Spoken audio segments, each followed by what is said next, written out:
ইসরায়েলকে শিক্ষা দিতে লেজার অস্ত্র নিয়ে এসেছে ইরান। গেল ৪ অক্টোবর শুক্রবার দেশটির কয়েকটি স্থানে সন্ধান মেলে লেজার ডিরেক্টিভ এনার্জি ওয়েপন সিস্টেমের, যা নিমিষেই অকার্যকর এমনকি ধ্বংস করতে পারে লাখো ডলারের ড্রোনকে।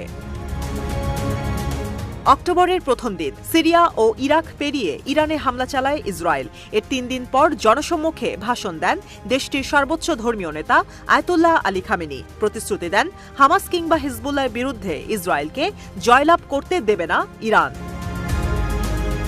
খামেনির সভাস্থল ও নামাজ পড়ার জায়গার নিরাপত্তায় দেখা যায় বেশ কয়েকটি ডিফেন্সিভ ডিভাইস। এর মধ্যে একটি ডিভাইসকে চীনের তৈরি লেজার কাউন্টার ড্রোন সিস্টেম হিসেবে চিহ্নিত করেছেন বিশেষজ্ঞরা। সভাস্থলে স্থাপন করা লেজার ওয়েপনের ছবি এখন সামাজিক যোগাযোগ মাধ্যমে ভাইরাল। বিশেষজ্ঞদের দাবি, বিশেষ এই কাউন্টার ড্রোন সিস্টেমটি চীনের তৈরি শেননাং শিল্ড, যা পরিচিত সাইলেন্ট হান্টার লেজার ওয়েপন নামে।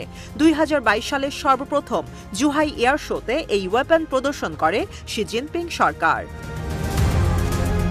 সাইলেন্ট হান্টার নামের এই লেজার সিস্টেম ভূমির কাছাকাছি উঠতে থাকা টার্গেট ধ্বংসে বিশেষভাবে পারদর্শী। এটি লো অল্টিটিউড লেজার ডিফেন্স সিস্টেম বা লাস ক্যাটাগরির অন্তর্ভুক্ত। সার্চ, ট্র্যাক ও ডিস্ট্রয় টেকনোলজিতে তৈরি করা হয়েছে সাইলেন্ট হান্টারকে। বিদ্যুতের মাধ্যমে লেজার তৈরি করে এই সিস্টেম, যার পাওয়ার আউটপুট রেঞ্জ ৩০ থেকে ১০০ কিলোওয়াট। সাইলেন্ট হান্টারের বিশেষ ফিচারের মধ্যে অন্যতম এর অপারেশনাল রেঞ্জ।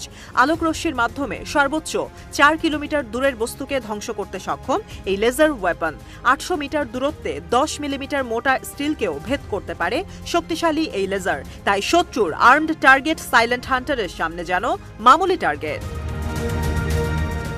২০২১ সালে চীনের সঙ্গে ২৫ বছর ব্যাপী কৌশলগত সমঝোতা চুক্তি সই করে ইরান। মূলত তেহরানের সামরিক ও প্রযুক্তিগত সক্ষমতা বাড়াতেই নেওয়া হয় এই উদ্যোগ।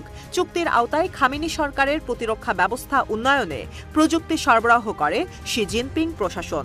ধারণা করা হচ্ছে বেইজিং থেকে silent hunter laser defence system পাঠানো হয়েছে তেহরানে।